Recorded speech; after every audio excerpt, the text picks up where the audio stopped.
लोकसभा चुनाव के आखिरी चरण का मतदान जारी। यूपी की 13 सीटों सहित 8 राज्यों की 57 सीटों पर डाले जा रहे वोट। ईवीएम में कैद होगी कई दिग्गजों की किस्मत।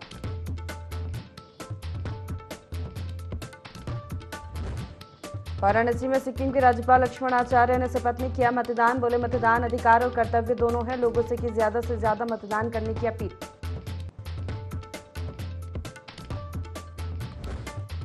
केंद्रीय मंत्री अनुप्रिया पटेल ने मिर्जापुर में डाला वोट। कांग्रेस को लिया आड़े हाथ। बोली, कांग्रेस ने अपनी हार मान ली।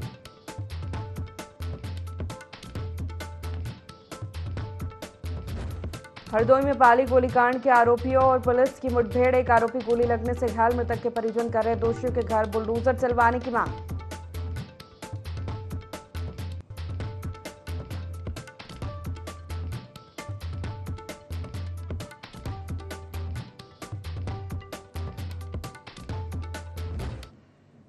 नमस्कार, बहुत स्वागत है आपका यूपी लाइव देख रहे हैं आप। मैं हूं आपके साथ प्रशिता शर्मा। बुलेटिन की शुरुआत करते हैं बड़ी खबर के साथ। उत्तर प्रदेश का रण अंतिम चरण। उत्तर प्रदेश की 13 सीटों पर मतदान जारी है। दोपहर 3 बजे तक 46.83% मतदान हो चुका है। बलिया में 43.54%, बांसगांव में 43.71%, चंदौली में 51.27%, देवरिया में 47.32%, गाजीपुर में 46.13%, घोसी में 44.82%, गोरखपुर में 44.69%, कुशीनगर में 48.33%, महाराजगंज में 51.16%, मिर्जापुर में 48.81%, रॉबर्ट्सगंज में 47.15%, सलेमपुर में 43.48% और वाराणसी में 48.38%। 3 बजे तक के ये परसेंटेज है वोट के। तो अंतिम चरण के साथ ही लोकसभा चुनाव का जो शोर है वो भी थम जाएगा। उत्तर प्रदेश की 13 सीटों पर मतदान सुबह 7 बजे से जारी है। 6 बजे खत्म हो जाएगा। कुछ ही समय बचा है। कई दिग्गजों की साख दांव पर लगी है। बता दें, उस सीट पर वाराणसी पर भी मतदान सुबह से जारी है, जहां से तीसरी बार नरेंद्र मोदी चुनावी मैदान में है।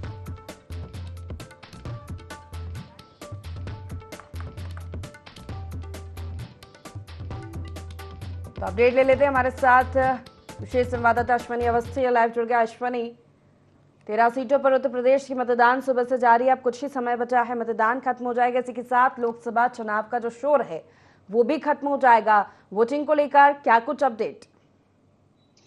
देखिए, आपको बता दें कि सुबह 7 बजे से लगातार वोटिंग चल रही है। ऐसे में बात किया जाए, लगभग 3 बजे का जो अपडेट है चुनाव आयोग के द्वारा वो 40.38% है, जिसको लेकर कहीं ना कहीं देखा जा रहा है सभी जगहों पर लाइनें लगी हुई हैं। इतनी तपती धूप में भी लोग अपने घर से निकल रहे हैं और निकलने के बाद वोटिंग करने पहुंच रहे हैं। ऐसे में बात किया जाए तो सुबह गोरखपुर में सीएम योगी ने वोटिंग की, जिसके बाद उन्होंने लोगों से अपील की थी वोटिंग अपने घर से निकल के ज्यादा से ज्यादा लोग वोटिंग बूथ तक पहुंचे और वोटिंग करें। वहीं अगर बात की जाए तो जो हॉट सीटें मानी जा रही हैं, जैसे कि सबसे हॉट सीट वाराणसी मानी जा रही है, जहां पर प्रधानमंत्री नरेंद्र मोदी खुद चुनाव है। उनके विपक्ष में कांग्रेस से प्रदेश अध्यक्ष अजय राय जी हैं। तो कहीं ना कहीं देखा जा रहा है कि वाराणसी का जो वोटर है वो पूरा रुझान विकास के मुद्दों को लेकर वोटिंग कर रहा है। ऐसे में पहले भी जो 2 साल लगभग 2 बार के प्रधानमंत्री रहे हैं नरेंद्र मोदी जी, तो कहीं ना कहीं सबको देखते हुए, मायने को देखते हुए वोटिंग चल रही है। ऐसे में दोपहर के समय की बात की जाए तो उस वक्त कहीं ना कहीं वाराणसी में भी जो वोटरों की रफ्तार थी वो धीमी हुई है और उसके बाद अभी लगभग 3 बजे के बाद से वो फिर से बढ़ना चालू हुई है। अब महज मात्र 1 घंटा ही रह गया है चुनाव खत्म होने में। ऐसे में देखा जा रहा है जो परसेंटेज है वो कहीं ना कहीं एक अच्छा फिगर तैयार हो जाएगा। जी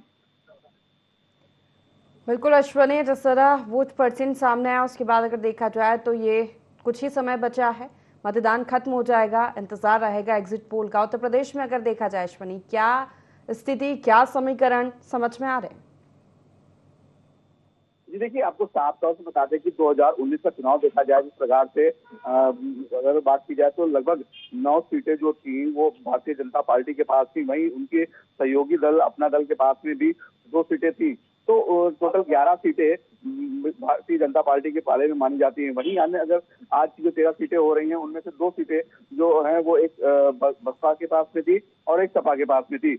वहीं अब बात की जाए जैसे कि पूरी तरीके से देखा जा रहा है उस समीकरण को देखते हुए कहीं ना कहीं जो टिकटें रिपीट 13 सीटों पर रिपीट हुई हैं वहां पर भी जनता का साफ तौर से महंगाई और बेरोजगारी और विकास के मुद्दों को लेकर लगातार जनता निकल रही है, वोटिंग कर रही है। तो अगर राजनीतिक समीकरण की बात की जाए तो जिस प्रकार से जिन 2 सीटों पर भारतीय जनता पार्टी काबिज नहीं थी उन पर भी अपना पूरी तरीके से लेना चाहती है, कब्जा करना चाहती है। वैसे में देखा जाए तो पूरी तरीके से इन 2 जगहों पर इससे पहले भी क्या नाम पीएम मोदी के द्वारा और वहीं अगर बात की जाए तो सीएम योगी के द्वारा लगातार जनसभाएं की गई हैं और बड़े आयोजन किया गए हैं और लोगों से अपील भी की गई है ज्यादा से ज्यादा लोग निकले और वोटिंग करें। तो कुल मिला के कि 13 सीटों पर जो समीकरण की बात की जाए तो देखा जा रहा है कि भारतीय जनता पार्टी की जो दावेदारी चल रही है वो कहीं ना कहीं दिख रही है। वहीं इंडिया गठबंधन की बात की जाए तो जिन सीटों पर बीते दिनों विकास कार्य नहीं हुए हैं, बीते सांसद के द्वारा कार्य नहीं किए गए हैं, उन पर भी जो अन्य इस बार प्रत्याशी हैं उनको कहीं ना कहीं जनता ध्यान में रख रही है और उसको देखकर वोटिंग कर रही है। जी बिल्कुल, स्थानीय मुद्दों के साथ अश्वनी राष्ट्रीय मुद्दे भी काफी हावी रहे हैं इस बार के लोकसभा चुनाव में। जी देखिए, आपको साफ तौर से बता दें कि स्थानीय मुद्दों के साथ साथ जो राष्ट्रीय मुद्दे हैं उनको भी जहन में रखकर जो भी जनता है वो वोट कर रही है।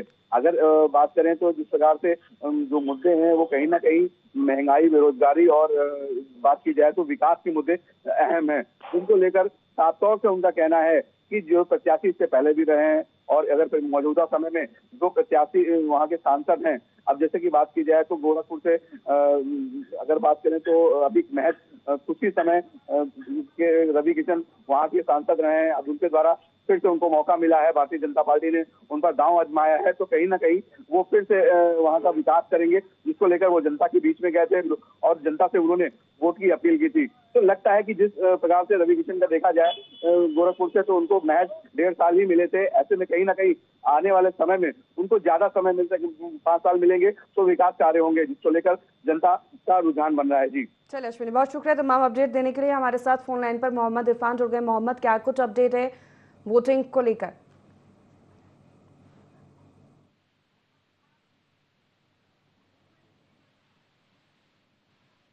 मोहम्मद, मेरी आवाज मिल पा रही है आपको? कि आखिर किस वोट की क्या हालात है और ऐसे में आम जनमानस के बाद जो जनता है उनकी बात करें तो वो जो मतदाता है वो लगातार सुबह से मतदान कर रहे हैं और काफी बड़ी संख्या में लोग मतदाता जो है मतदान कर रहे हैं। जी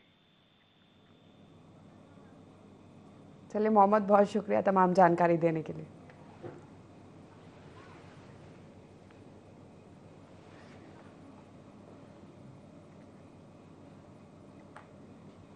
तो बता दें आपको, उत्तर प्रदेश में अंतिम चरण को लेकर मतदान सुबह 7 बजे से जारी है। उत्तर प्रदेश की 13 लोकसभा सीटों पर मतदान चल रहा है। बता दें, वाराणसी, जहां से नरेंद्र मोदी तीसरी बार चुनावी मैदान में, इसी के साथ दिग्गजों की साख दांव पर है।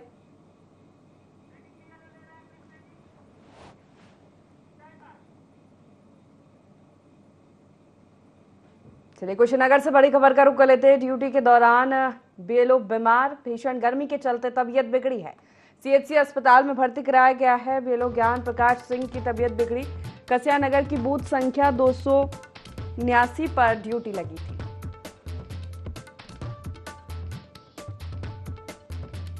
भीषण गर्मी के चलते तबीयत बिगड़ी है। बता दें, सीएचसी अस्पताल में भर्ती कराया गया।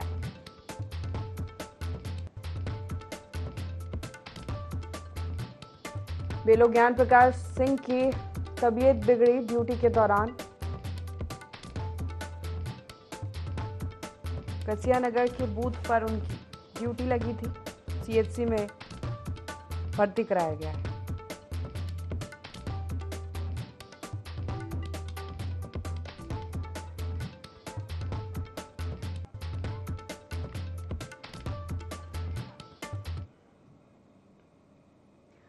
लोकसभा चुनाव के 7वें और अंतिम चरण का मतदान जारी है। उत्तर प्रदेश की 13 सीटों पर वोट डाले जा रहे हैं। मतदाता बढ़ चढ़कर मतदान में हिस्सा ले रहे हैं। दोपहर 3 बजे तक करीब 47% मतदान हुआ। इस दौरान संवाददाता मोहम्मद इरफान ने मतदाताओं से चर्चा की। इस वक्त हम पहुंचे हैं वाराणसी क्षेत्र में, जहां पर आज सातवें चरण यानी कि अंतिम अंतिम चरण का चुनाव हो रहा है और ऐसे में ये वाराणसी हॉट सीट कही जाती है, जहां पर वर्तमान प्रधानमंत्री नरेंद्र मोदी जी यहाँ से 2 बार के सांसद रह चुके हैं और वर्तमान में प्रधानमंत्री हैं। और दूसरी तरफ जो है इंडिया गठबंधन के प्रत्याशी अजय राय जी हैं। तो हम जानेंगे यहाँ हमारे साथ में कुछ मतदाता हैं, उनसे बात करेंगे कि आखिर किस प्रकार से वो किसको वोट कर रहे हैं। क्या नाम है सर आपका? मेरा नाम राकेश कुमार सिंह, ग्राम प्रधान भीषमपुर। अच्छा जी, तो क्या लग रहा है कि इस बार किसकी सरकार बनेगी? सरकार तो ईवीएम बाबा 4 तारीख को बता देंगे किसकी बनेगी। गांव सभा के सम्मानित जितने भी हमारे मतदाता हैं वो आज बूथ पे पहुंच के शांतिपूर्वक अपना मतदान कर चुके हैं। ज्यादा से ज्यादा 40% कर चुके हैं और लगातार भीड़ सुबह से है, शांतिपूर्ण मतदान हो रहा है। इस सारी जानकारी 4 तारीख को हो जाएगा, सबके बीच में आ जाएगा किसकी सरकार बन रही है। मेरे साथ में कुछ लोग और हैं, उनसे बात करेंगे आखिर उन्होंने किस मुद्दे पर वोट किया है, क्योंकि सातवें चरण यानी कि अंतिम चरण का यहाँ पे चुनाव हो रहा है। क्या नाम है सर आपका?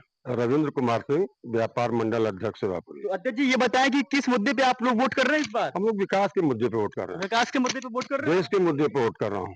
तो क्या लग रहा है कि इस बार भाजपा हैट्रिक मारेगी या फिर इंडिया गठबंधन में परिवर्तन होगा कुछ? नहीं, हैट्रिक तो मारना है। हैट्रिक मारना तय है? हैट्रिक तो मारना तय है। तो क्या व्यवस्था दिया है भीषमपुर में मोदी जी ने? बहुत कुछ दिया है, फिर भी कोई ऐसे 5 काम गिना दीजिए। कोई ऐसे काम नहीं है जो कि मेरे गांव में नहीं हुआ हो जी।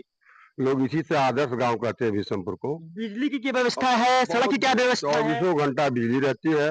सड़क हमारे यहाँ गली गली मोहल्ले में हर जगह पिच रोड बने हैं, खड़ंजे बने हैं, नाला बना है। हमारे प्रधान जी जो है काफी इसमें अग्रसर रहते हैं। ये हमारे प्रधान संघ के अध्यक्ष भी हैं, ये खुद भी बड़ा अग्रसर रहते हैं और ये हर मीटिंग में मोदी जी वगैरह का, इनको काफी योगी जी का बड़ा सहयोग रहता है।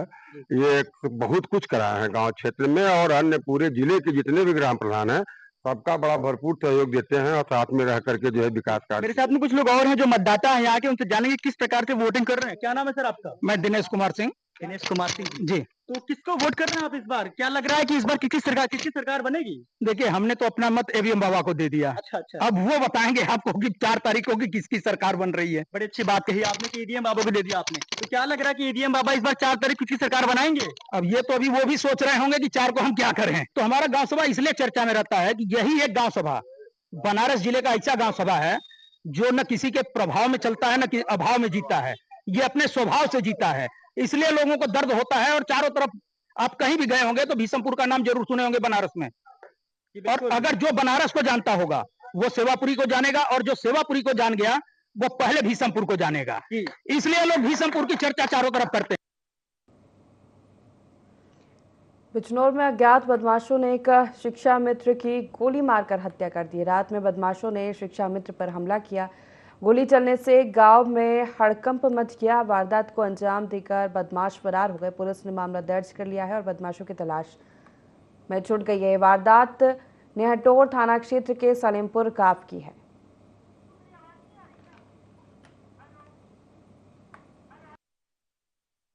देर रात्रि में ग्राम सलेमपुरा थाना नेटौर में एक व्यक्ति को गोली लगने की सूचना मिली थी। इस सूचना पर तत्काल पुलिस मौके पर पहुंची। घायल को उपचार हेतु हॉस्पिटल में भेजा गया। घायल का नाम रानू था, जिसकी उपचार के दौरान आज मृत्यु हो गई है। डॉक्टर से बात करने पर उसके लेफ्ट साइड में पेट के पास गोली लगी है और जिसमें ब्लैकिंग भी है। मृतक के और उनके फादर के दोनों के हैंड वॉश ले लिया गया है। सस्पेक्टेड गनशॉट लग रहा है। इसमें विस्तृत जांच की जा रही है। प्रत्येक बिंदु पर जांच कर वैधानिक कार्रवाई इसमें की। कानपुर के चकेरी थाना क्षेत्र में महिला फांसी लगाकर आत्महत्या करने का मामला सामने आया है। वहीं पड़ोसियों का आरोप है कि महिला को दहेज के लिए प्रताड़ित किया जाता था। आए दिन दहेज को लेकर महिला के साथ मारपीट करने की भी बात कही है। बता दें कि महिला की शादी को 7 साल हो चुके थे। वहीं मृतका 2 बच्चों की मां भी थी। मृतका के परिजन ने पुलिस में शिकायत दर्ज कर आरोप लगाया कि उसे दहेज के लिए मारा गया है। वहीं पुलिस ने मामला दर्ज कर शव को पोस्टमार्टम के लिए भिजवा दिया है।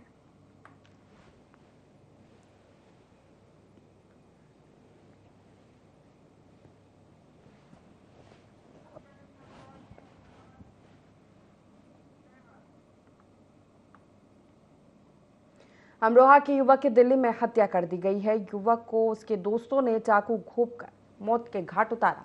युवक सैद नगली थाना क्षेत्र का रहने वाला था। परिजन मृतक के शव को झारी ला रहे हैं। फिलहाल पुलिस ने मामला दर्ज कर जांच शुरू कर दी।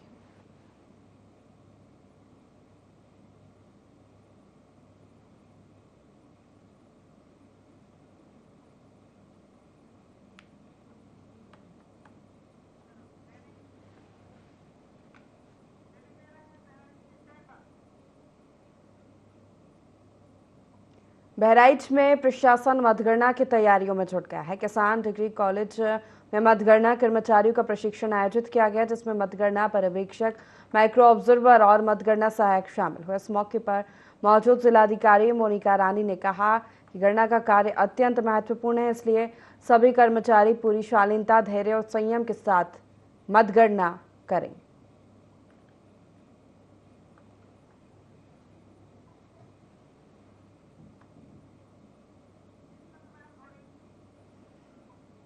बहराइच से आपको खबर बता रहे, जहां मतगणना की तैयारी शुरू हो गई। बता दें आपको 4 जून को मतगणना होनी है। इसको लेकर कर्मचारियों को प्रशिक्षण दिया गया है। शालीनता के साथ मतगणना करने की अपील अधिकारियों ने कर्मचारियों से की है।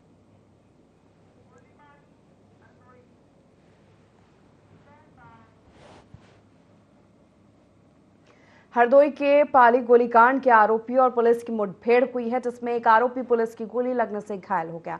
मुठभेड़ सांडीखेड़ा भरखनी नहर के पास हुई। वहीं मृतक परिजन पुलिस की इस कार्रवाई से संतुष्ट नहीं है। परिजन दोषियों के घर पर बुलडोजर चलवाने और उनका एनकाउंटर करने की मांग कर रहे हैं।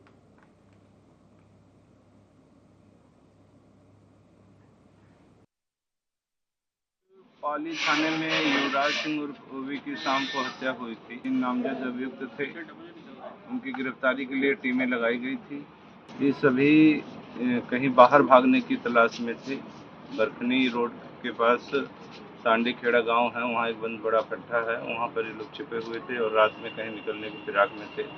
हमारी टीमें लगातार प्रयासरत थी गिरफ्तारी के लिए। उसी समय सूचना मिली और घेराबंदी हुई, जिसमें पुलिस को देखकर इन लोगों ने फायर करना शुरू किया, जिसमें से पुलिस ने भी अपनी आत्मरक्षा से जवाबी फायरिंग किया।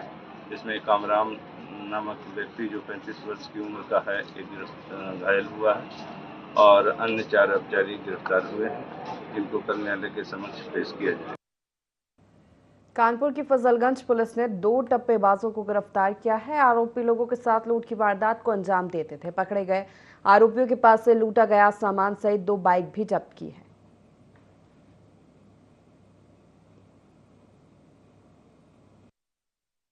तिथि 16/5/2024 को खोया मंडी चौराहे के पास में एक महिला जो है निवासिनी सरोजनी नगर फजलगंज के साथ टप्पेबाजी की घटना घटित हुई थी, जिसके अनावरण हेतु जो है 3 टीमों का गठन किया गया था। सीसीटीवी देखते हुए अभियुक्तों की जानकारी किया।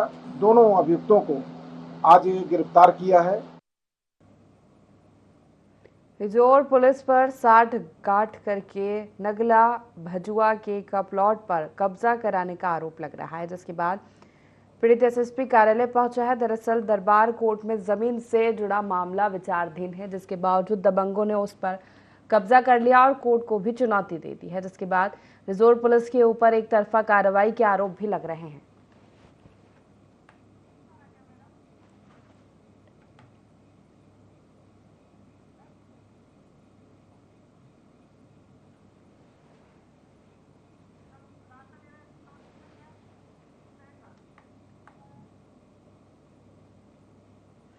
बहराइच की मटेरा पुलिस ने महिला के साथ हुई लूट का खुलासा कर दिया है। पुलिस ने वारदात को अंजाम देने वाले 2 आरोपियों को गिरफ्तार किया है। आरोपियों से लूट की रकम सहित बाइक बरामद की है। बताया जाता है कि पकड़े गए आरोपी अपना शौक पूरा करने के लिए लूट की वारदात को अंजाम देते थे।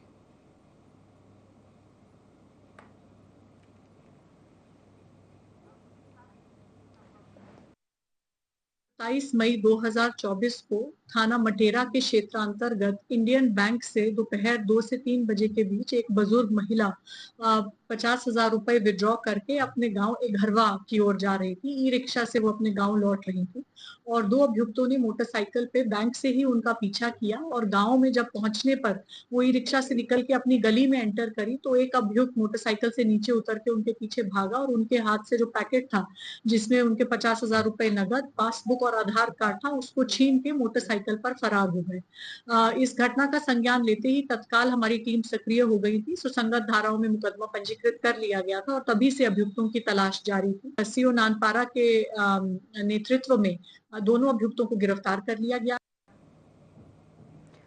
बलिया लोकसभा 72 के नगर विधानसभा के परनापुर सुमाली बूथ पर उत्तर प्रदेश सरकार के परिवहन मंत्री दयाशंकर सिंह के भाई धर्मेंद्र सिंह की गुंडई सामने आई है, जहां परिवहन मंत्री दयाशंकर सिंह के भाई द्वारा मतदाताओं के साथ बदसलूकी कर और उन्हें डराया धमकाया जा रहा है, जिसका वीडियो भी सोशल मीडिया पर तेजी से वायरल हो रहा है। वीडियो में कुछ लोग आपस में धक्का मुक्की करते हुए नजर आ रहे हैं, वहीं कुछ लोग एक दूसरे को हटा रहे हैं। इस वीडियो को समाजवादी पार्टी ने भी एक्स पर पोस्ट किया है।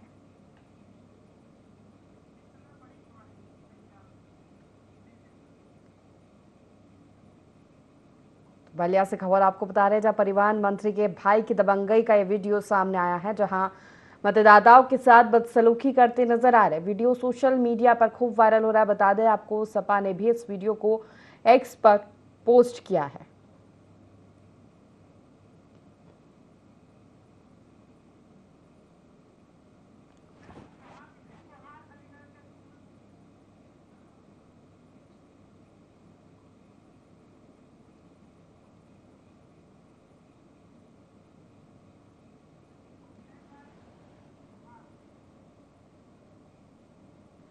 अलीगढ़ थाना के देहली गेट क्षेत्र में रहने वाली गर्भवती महिला ने एसएसपी को प्रार्थना पत्र लिखा है, जिसमें उसने बताया कि गांजा तस्करी का आरोपी रिश्ते में महिला का जेठ है। आरोपी से उसकी और उसके परिवार की जान को खतरा है। वहीं पुलिस कोई भी कार्रवाई नहीं कर रही है। बता दें कि आरोपी जेठ ने अज्ञात लोगों के साथ मिलकर गर्भवती महिला के साथ मारपीट की थी। वहीं पीड़िता की शिकायत पर पुलिस ने मुकदमा तो दर्ज कर लिया है, लेकिन कोई कार्रवाई नहीं होने की वजह से आरोपी लगातार पीड़िता और उसके पति को धमका रहा है।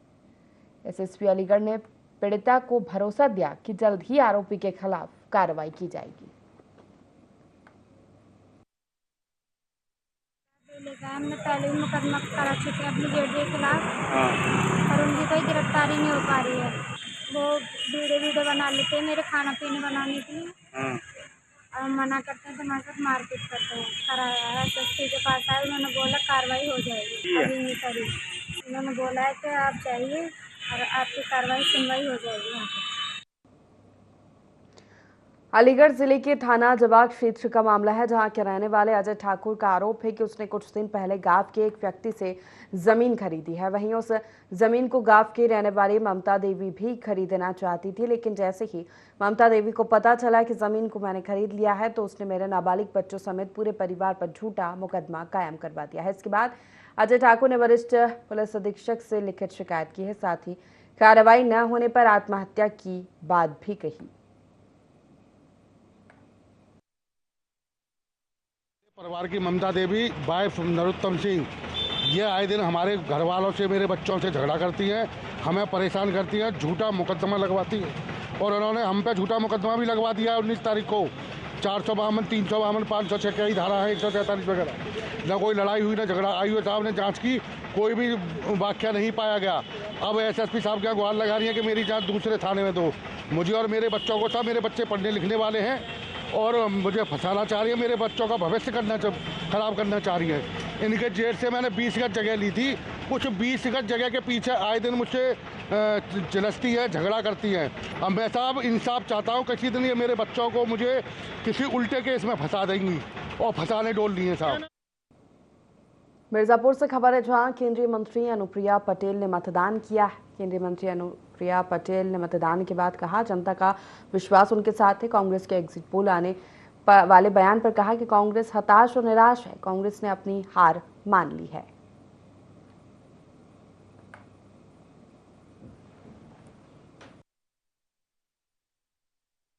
मिर्जापुर संसदीय क्षेत्र से यहाँ का मतदाता मुझे तीसरी बार आशीर्वाद देने जा रहा है। ये दर्शाता है कि वो हताश हैं, निराश हैं और परिणामों का आभास उन्हें बहुत पहले हो चुका था। और कहीं ना कहीं ये स्वीकारोक्ति है, वो ये मान चुके हैं कि देश के मतदाता ने उनको नकार दिया है और तीसरी बार फिर मोदी जी के नेतृत्व में एनडीए की सरकार बनने जा रही है। इसी के साथ फिलहाल के लिए इस बुलेटिन में इतना ही। लगातार खबरों के लिए देखते रहिए i24। नमस्कार।